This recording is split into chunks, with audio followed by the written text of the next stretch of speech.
सभी छोटे बड़े श्रोताओं को सुनीता भटनागर का प्यार भरा नमस्कार। ऑडियो स्टोरीज के हमारे चैनल कहानी जगत में आप सभी का स्वागत है। हिंदी कहानियों की श्रृंखला में आइए सुनते हैं मुंशी प्रेमचंद जी द्वारा रचित कहानी विद्रोही। आज 10 साल से जब्त कर रहा हूँ। अपने इस नन्हे से हृदय में अग्नि का दहकता हुआ कुंड छिपाए बैठा हूँ। संसार में कहीं शांति होगी, कहीं सैर तमाशे होंगे, कहीं मनोरंजन की वस्तुएं होंगी। मेरे लिए तो अब यही अग्नि राशि है और कुछ नहीं। जीवन की सारी अभिलाषाएं इसी में जलकर राख हो गईं। किससे अपनी मनोव्यथा कहूँ, फायदा ही क्या है। जिसके भाग्य में रुदन अनंत रुदन हो, उसका मर जाना ही अच्छा। मैंने पहली बार तारा को उस वक्त देखा जब मेरी उम्र 10 साल की थी। मेरे पिता आगरे के एक अच्छे डॉक्टर थे। लखनऊ में मेरे एक चचा रहते थे। उन्होंने वकालत में काफ़ी धन कमाया था। मैं उन दिनों चचा के साथ ही रहता था।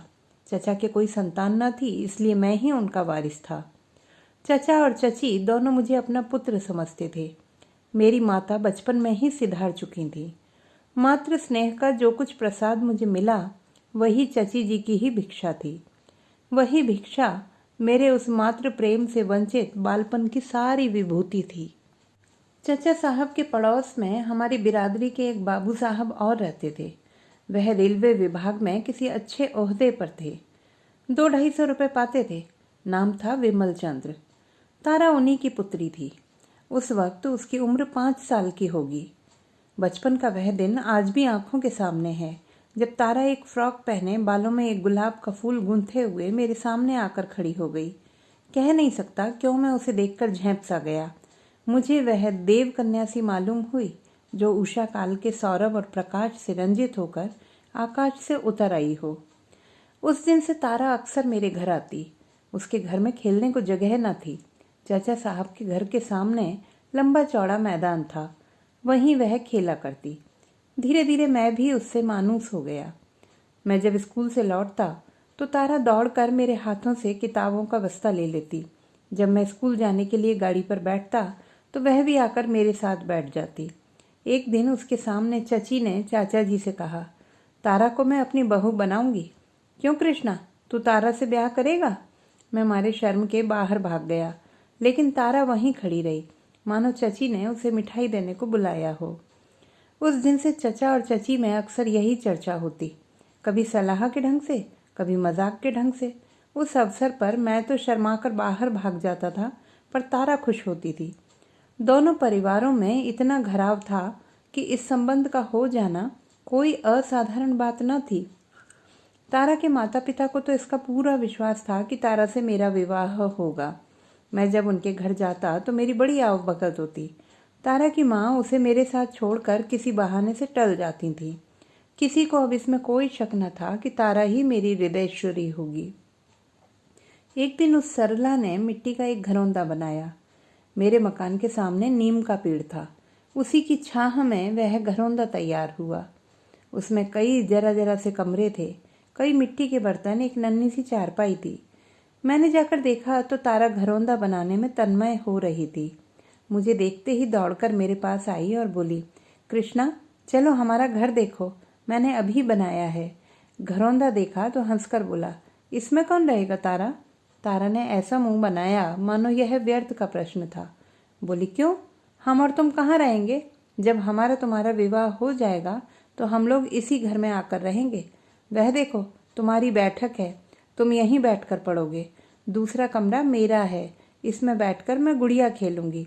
मैंने हंसी करके कहा, क्यों, क्या मैं सारी उम्र पढ़ता ही रहूँगा और तुम हमेशा गुड़िया ही खेलती रहोगी? तारा ने मेरी तरफ इस ढंग से देखा जैसे मेरी बात नहीं समझी। पगली जानती थी कि जिंदगी खेलने और हंसने के लिए ही है।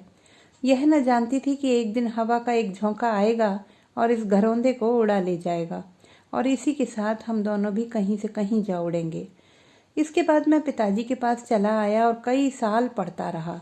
लखनऊ की जलवायु मेरे अनुकूल न थी, या पिताजी ने मुझे अपने पास रखने के लिए यह बहाना किया था, मैं निश्चय नहीं कह सकता। इंटरमीडिएट तक मैं आगरे में ही पढ़ा, लेकिन चचा साहब के दर्शनों के लिए बराबर जाता रहता था। हर एक तातील में लखनऊ अवश्य जाता और गर्मियों की छुट्टी तो पूरी लखनऊ ही में कटती थी। एक छुट्टी गुजरते ही दूसरी छुट्टी आने के दिन गिने जाने लगते थे। अगर मुझे एक दिन की भी देर हो जाती तो तारा का पत्र आ पहुंचता। बचपन के उस सरल प्रेम में अब जवानी का उत्साह और उन्माद था। वे प्यारे दिन क्या भूल सकते हैं? वही मधुर स्मृतियां अब इस जीवन का सर्वस्व हैं। हम दोनों रात को सबकी नजरें बचाकर मिलते और हवाई किले बनाते। इससे कोई यह ना समझे कि हमारे मन में पाप था, कदापि नहीं। हमारे बीच में एक भी ऐसा शब्द, एक भी ऐसा संकेत ना आना पाता जो हम दूसरों के सामने न कर सकते, जो उचित सीमा के बाहर होते। यह केवल एक संकोच था जो इस अवस्था में हुआ करता है। शादी हो जाने के बाद भी तो कुछ दिन तक स्त्री और पुरुष बड़ों के सामने बातें करते लजाते हैं। हाँ, जो अंग्रेजी सभ्यता के उपासक हैं उनकी बात में नहीं चलाता। वे तो बड़ों के सामने आलिंगन और चुंबन तक करते हैं। हमारी मुलाकातें दोस्तों की मुलाकातें होती थी। कभी ताश की बाजी होती, कभी साहित्य की चर्चा, कभी स्वदेश सेवा के मंसूबे बनते, कभी संसार यात्रा के। क्या कहूँ, तारा का हृदय कितना पवित्र था। अब मुझे ज्ञात हुआ कि स्त्री कैसे पुरुष पर नियंत्रण कर सकती है, कुत्सित को कैसे पवित्र बना सकती है। एक दूसरे से बातें करने में, एक दूसरे के सामने बैठे रहने में हमें असीम आनंद होता था। फिर प्रेम की बातों की जरूरत वहां होती है जहां अपने अखंड अनुराग, अपनी अतुल निष्ठा, अपने पूर्ण आत्मसमर्पण का विश्वास दिलाना होता है। हमारा संबंध तो स्थिर हो चुका था, केवल रस्में बाकी थी। वह मुझे अपना पति समझती थी, मैं उसे अपनी पत्नी समझता था। ठाकुर जी का भोग लगाने के पहले थाल के पदार्थों में कौन हाथ लगा सकता है। हम दोनों में कभी कभी लड़ाई भी होती थी और कई कई दिनों तक बातचीत की नौबत न आती, लेकिन ज्यादती कोई करे, मनाना उसी को पड़ता था। मैं जरा सी बात पर तिनक जाता था। वह हंसमुख थी, बहुत ही सहनशील, लेकिन उसके साथ ही मानिनी भी परले सिरे की। मुझे खिलाकर भी खुद ना खाती, मुझे हंसाकर भी खुद ना हंसती। इंटरमीडिएट पास होते ही मुझे फौज में एक जगह मिल गई। उस विभाग के अफसरों में पिताजी का बड़ा मान था। मैं सार्जेंट हो गया और सौभाग्य से लखनऊ ही में मेरी नियुक्ति हुई। मुँह मांगी मुराद पूरी हुई। मगर विधिवाम कुछ और ही षड्यंत्र रच रहा था।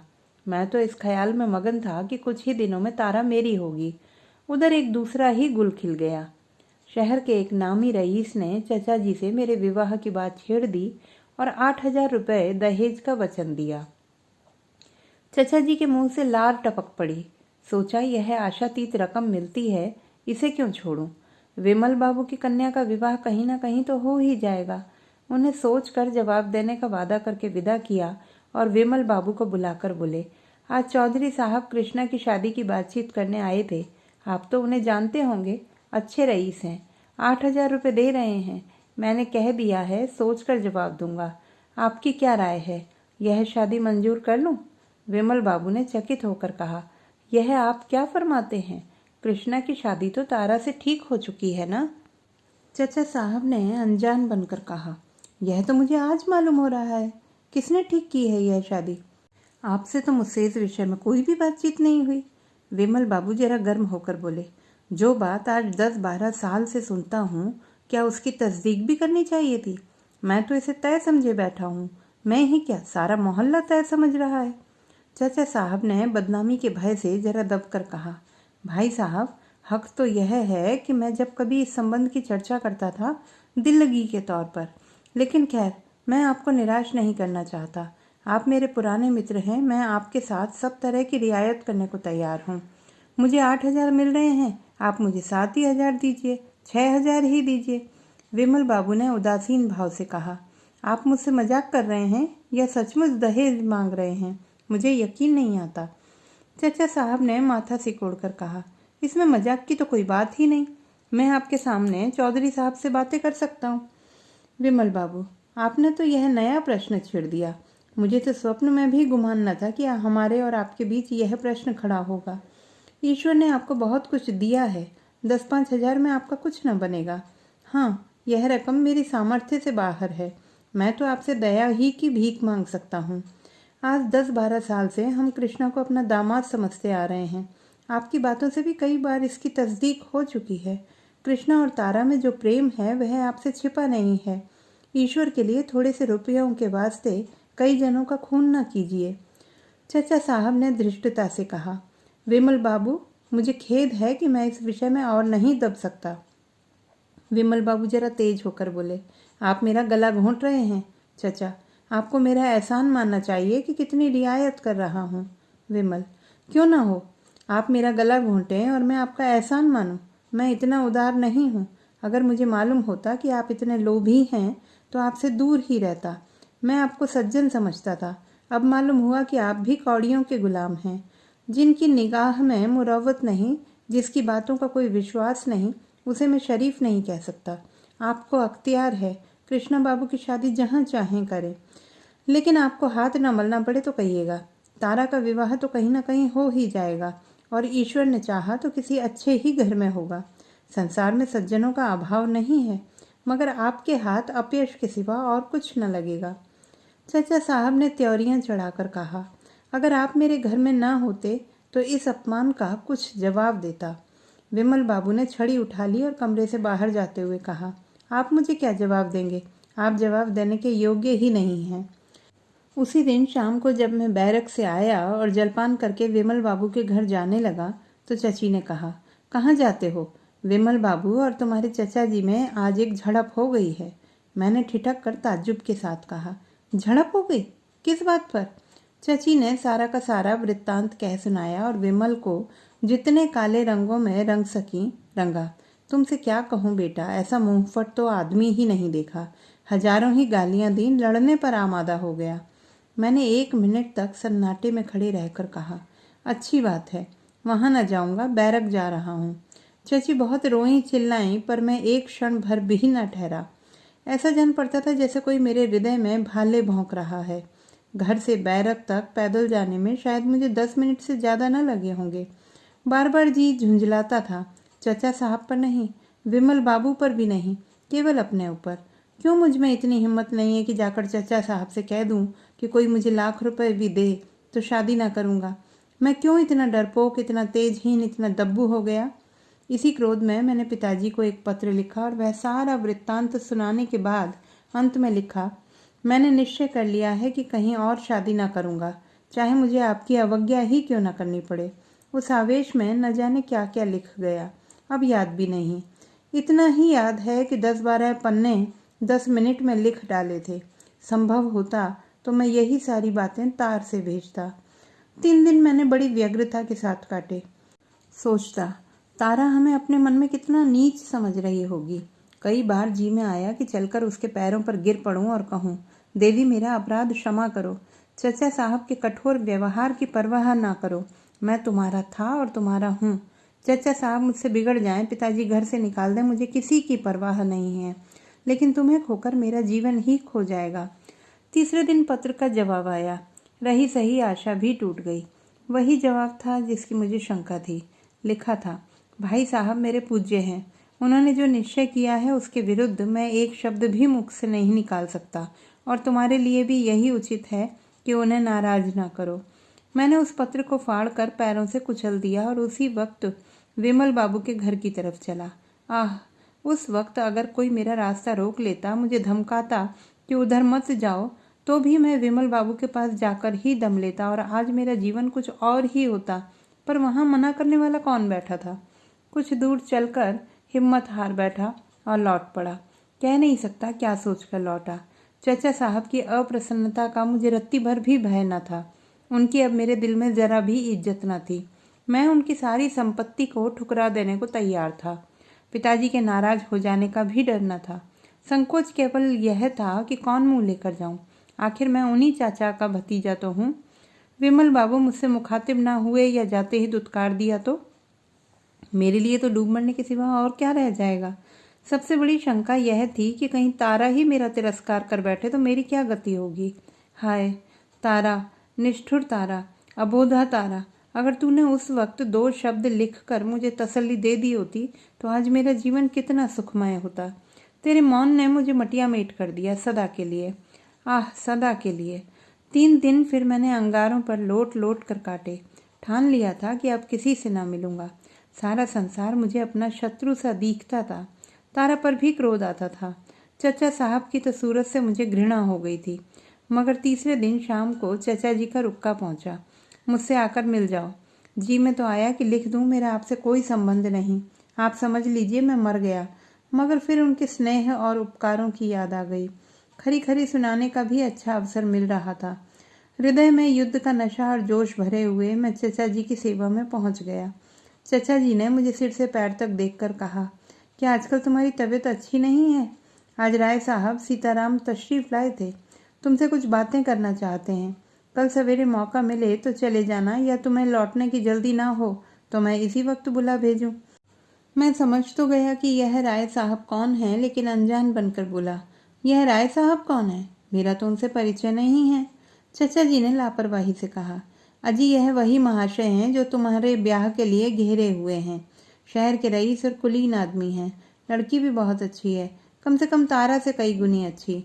मैंने हाँ कर लिया है, तुम्हें भी जो कुछ बातें पूछनी हो उनसे पूछ लो। मैंने आवेश के उमड़ते हुए तूफान को रोककर कहा, आपने नाहक हाँ की, मैं अपना विवाह करना नहीं चाहता। चचा जी ने मेरी तरफ आंखें फाड़कर कहा, क्यों? मैंने उसी निर्भीकता से जवाब दिया, इसलिए कि मैं इस विषय में स्वाधीन रहना चाहता हूँ। चचा साहब ने जरा नर्म होकर कहा, मैं अपनी बात दे चुका हूँ, क्या तुम्हें इसका कुछ ख्याल नहीं? मैंने उद्दंडता से जवाब दिया, जो बात पैसों पर बिकती है उसके लिए मैं अपनी जिंदगी खराब नहीं कर सकता। चचा साहब ने गंभीर भाव से कहा, यह तुम्हारा आखिरी फैसला है? जी हाँ, आखिरी। पछताना पड़ेगा। आप इसकी चिंता ना करें, मैं आपको कष्ट देने ना आऊँगा। अच्छी बात है। यह कहकर वह उठे और अंदर चले गए। मैं कमरे से निकला और बैरक की तरफ चला। सारी पृथ्वी चक्कर खा रही थी। आसमान नाच रहा था और मेरी देह हवा में उड़ी जाती थी। मालूम होता था पैरों के नीचे की जमीन है ही नहीं। बैरक में पहुंचकर मैं पलंग पर लेट गया और फूट फूट कर रोने लगा। माँ बाप, चाचा चाची, धन दौलत सब कुछ होते हुए भी आज मैं अनाथ था। उफ, कितना निर्दय आघात था। सवेरे हमारे रेजिमेंट को देहरादून जाने का हुक्म हुआ। मुझे आंखें सी मिल गईं। अब लखनऊ कांटे खाता था। उसकी गली कूचों तक से घृणा हो गई थी। एक बार जी में आया चलकर तारा से मिल लूं, मगर फिर वही शंका हुई, कहीं वह मुखातिब ना हुई तो? विमल बाबू इस दशा में भी मुझसे उतना स्नेह दिखाएंगे जितना अब तक दिखाते आए हैं? इसका मैं निश्चय न कर सका। पहले मैं एक धनी परिवार का दीपक था, अब एक अनाथ युवक जिसे मजूरी के सिवा और कोई अवलंब न था। देहरादून में अगर कुछ दिन में शांति से रहता तो संभवतः मेरा आहत हृदय संभल जाता और मैं विमल बाबू को मना लेता। लेकिन वहां पहुंचे एक सप्ताह भी न हुआ था कि मुझे तारा का पत्र मिल गया। पते को देखकर मेरे हाथ कांपने लगे, समस्त देह में कंपन सा होने लगा। शायद शेर को सामने देखकर मैं इतना भयभीत न होता। हिम्मत ही न पड़ती थी कि उसे खोलूं। वही लिखावट थी, वही मोतियों की लड़ी, जिसे देखकर मेरे लोचन तृप्त से हो जाते थे, जिसे चूमता था और हृदय से लगाता था। वही काले अक्षर आज नागिनों से भी ज्यादा डरावने मालूम होते थे। अनुमान कर रहा था कि उसने क्या लिखा होगा, पर अनुमान की दूर तक दौड़ भी पत्र के विषय तक न पहुंच सकी। आखिर एक बार कलेजा मजबूत करके मैंने पत्र खोल डाला। देखते ही आंखों में अंधेरा छा गया।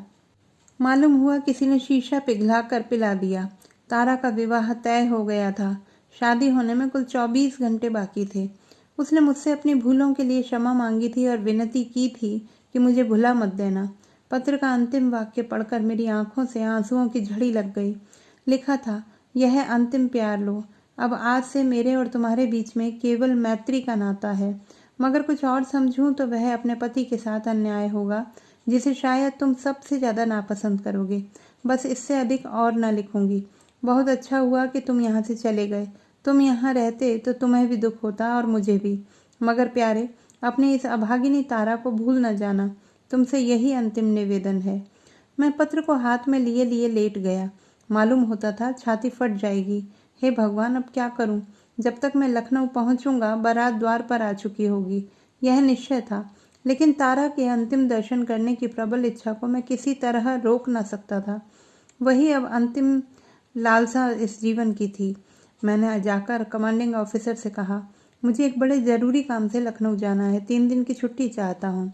साहब ने कहा, अभी छुट्टी नहीं मिल सकती, मेरा जाना जरूरी है, तुम नहीं जा सकते। मैं किसी तरह नहीं रुक सकता, तुम किसी तरह नहीं जा सकते। मैंने और अधिक आग्रह ना किया, वहां से चला आया। रात की गाड़ी से लखनऊ जाने का निश्चय कर लिया। कोर्ट मार्शल का अब मुझे जरा भी डर न था। जब मैं लखनऊ पहुंचा तो शाम हो गई थी। कुछ देर तक मैं प्लेटफॉर्म से दूर खड़ा खूब अंधेरा हो जाने का इंतजार करता रहा। तब अपनी किस्मत के नाटक का सबसे भीषण कांड देखने चला। बारात द्वार पर आ गई थी। गैस की रोशनी हो रही थी। बाराती लोग जमा थे। हमारे मकान की छत तारा की छत से मिली हुई थी। रास्ता मर्दाने कमरे की बगल से था। चचा साहब शायद कहीं सैर करने गए हुए थे। नौकर चाकर सब बारात की बाहर देख रहे थे। मैं चुपके से जीने पर चढ़ा और छत पर जा पहुंचा। वहां उस वक्त बिल्कुल सन्नाटा था। उसे देखकर मेरा दिल भर आया। हाय, यही वह स्थान है जहां हमने प्रेम के आनंद उठाए थे। यहीं मैं तारा के साथ बैठकर जिंदगी के मंसूबे बांधता था। यही स्थान मेरी आशाओं का स्वर्ग और मेरे जीवन का तीर्थ था। इस जमीन का एक एक अणु मेरे लिए मधुर स्मृतियों से पवित्र था। पर हाय, मेरे हृदय की भांति आज वह भी उजाड़, सुनसान, अंधेरा था। मैं उसी जमीन से लिपट कर खूब रोया, यहाँ तक कि हिचकियां बंध गईं। काश उस वक्त तारा वहां आ जाती तो मैं उसके चरणों पर सिर रखकर हमेशा के लिए सो जाता। मुझे ऐसा भासित होता था कि तारा की पवित्र आत्मा मेरी दशा पर रो रही है। आज भी तारा यहाँ जरूर आई होगी। शायद इसी जमीन पर लिपट कर वह भी रोई होगी। उस भूमि से उसके सुगंधित केशों की महक आ रही थी। मैंने जेब से रुमाल निकाला और वहां की धूल जमा करने लगा। एक क्षण में मैंने सारी छत साफ कर डाली और अपनी अभिलाषाओं की इस राख को हाथ में लिए घंटों रोया। यही मेरे प्रेम का पुरस्कार था। यही मेरी उपासना का वरदान है। यही मेरे जीवन की विभूति है। हाय रे दुराशा, नीचे विवाह के संस्कार हो रहे थे। ठीक आधी रात के समय वधू मंडप के नीचे आई। अब भांवरे होंगी। मैं छत के किनारे चला आया और वह मर्मांतक दृश्य देखने लगा। बस यही मालूम हो रहा था कि कोई हृदय के टुकड़े किए डालता है। आश्चर्य है, मेरी छाती क्यों न फट गई, मेरी आंखें क्यों न निकल पड़ी। वह मंडप मेरे लिए एक चिता था जिसमें सब कुछ, जिस पर मेरे जीवन का आधार था, जला जा रहा था। भावरे समाप्त हो गई तो मैं कोठे से उतरा। अब क्या बाकी था? चिता की राख भी जलमग्न हो चुकी थी। दिल को थामे वेदना से तड़पता हुआ जीने के द्वार तक आया, मगर द्वार बाहर से बंद था। अब क्या हो? उल्टे पांव लौटा। अब तारा के आंगन से होकर जाने के सिवा दूसरा रास्ता न था। मैंने सोचा इस जमघट में मुझे कौन पहचानता है, निकल जाऊंगा। लेकिन ज्यों ही आंगन में पहुंचा, तारा की माताजी की निगाह पड़ गई। चौंक कर बोली, कौन? कृष्णा बाबू, तुम कब आए? आओ मेरे कमरे में आओ। तुम्हारे चचा साहब के भय से हमने तुम्हें न्योता नहीं भेजा। तारा प्रातः काल विदा हो जाएगी, आओ उससे मिल लो। दिन भर से तुम्हारी रट लगा रही है। यह कहते हुए उन्होंने मेरा बाजू पकड़ लिया और मुझे खींचते हुए अपने कमरे में ले गईं। फिर पूछा, अपने घर से होते हुए आए हो ना? मैंने कहा, मेरा घर यहाँ कहाँ है? क्यों, तुम्हारे चचा साहब नहीं हैं? हाँ, चचा साहब का घर है। मेरा घर अब कहीं नहीं है। बनने की कभी आशा थी, पर आप लोगों ने वह भी तोड़ दी। हमारा इसमें क्या दोष था भैया? लड़की का ब्याह तो कहीं ना कहीं करना था। तुम्हारे चचा जी ने तो हमें मझधार में छोड़ दिया था। भगवान ही न उबारा। क्या अभी स्टेशन से चले आ रहे हो? तब तो अभी कुछ खाया भी ना होगा। हाँ, थोड़ा सा जहर ला कर दीजिए, वही मेरे लिए सबसे अच्छी दवा है। वृद्धा विस्मित होकर मुंह ताकने लगी। मुझे तारा से कितना प्रेम था वह बेचारी क्या जानती थी। मैंने उसी विरक्ति के साथ फिर कहा, जब आप लोगों ने मुझे मार डालने का ही निश्चय कर लिया तो अब देर क्यों करती हैं? आप मेरे साथ यह दगा करेंगी यह मैं न समझता था। खैर, जो हुआ अच्छा ही हुआ। चचा और बाप की आंखों से गिरकर मैं शायद आपकी आंखों में भी न जचता। बुढ़िया ने मेरी तरफ शिकायत की नजरों से देखकर कहा, तुम हमको इतना स्वार्थी समझते हो बेटा? मैंने जले हुए हृदय से कहा, अब तक तो न समझता था, लेकिन परिस्थिति ने ऐसा समझने को मजबूर किया। मेरे खून का प्यासा दुश्मन भी मेरे ऊपर इससे घातक वार न कर सकता था। मेरा खून आप ही की गर्दन पर होगा। तुम्हारे चचा जी ने ही तो इनकार कर दिया। आप लोगों ने मुझसे भी तो कुछ पूछा होता, मुझसे भी कुछ कहा, मुझे भी कुछ कहने का अवसर दिया। आपने तो ऐसी निगाहें फेरी जैसे आप दिल से यही चाहती थी। मगर अब आपसे शिकायत क्यों करूं? तारा खुश रहे, मेरे लिए यही बहुत है। तो बेटा, तुमने भी तो कुछ नहीं लिखा। अगर तुम एक पुर्जा भी लिख देते तो हमें तस्कीन हो जाती। हमें क्या मालूम था कि तुम तारा को इतना प्यार करते हो। हमसे जरूर भूल हुई, मगर उससे बड़ी भूल तुमसे हुई। अब मुझे मालूम हुआ कि तारा क्यों बराबर डाकिये को पूछती रहती थी। अभी कल वह दिन भर डाकिये की राह देखती रही। जब तुम्हारा कोई खत नहीं आया तब वह निराश हो गई। बुला दूं उसे? मिलना चाहते हो? मैंने चारपाई से उठकर कहा। नहीं नहीं, उसे मत बुलाइए, मैं अब उसे नहीं देख सकता। उसे देखकर मैं न जाने क्या कर बैठूं। यह कहता हुआ मैं चल पड़ा। तारा की माँ ने कई बार पुकारा, पर मैंने पीछे फिर कर ना देखा। यह है मुझ निराश की कहानी। इसे आज 10 साल गुजर गए। इन 10 सालों में मेरे ऊपर जो कुछ बीती उसे मैं ही जानता हूँ। कई कई दिन तक मुझे निराहार रहना पड़ा है। फौज से तो उसके तीसरे दिन ही निकाल दिया गया था।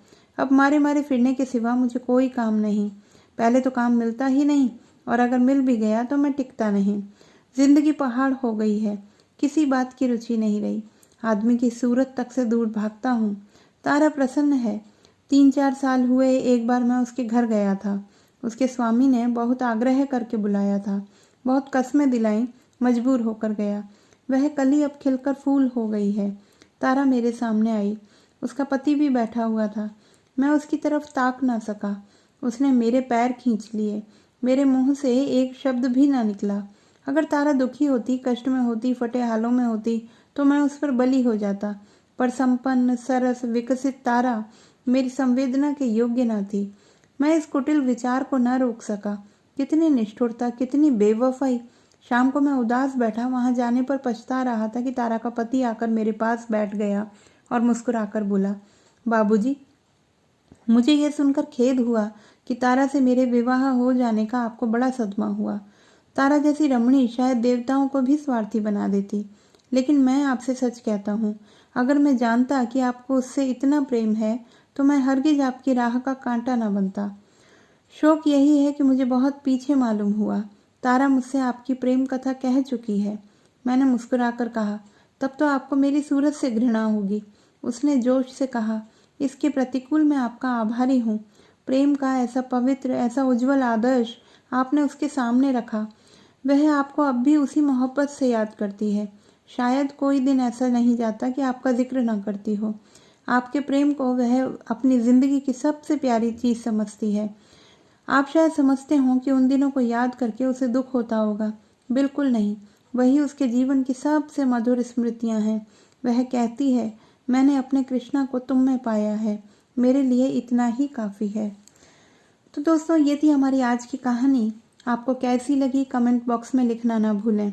चैनल को सब्सक्राइब करें, लाइक करें और मित्रों के साथ शेयर करें।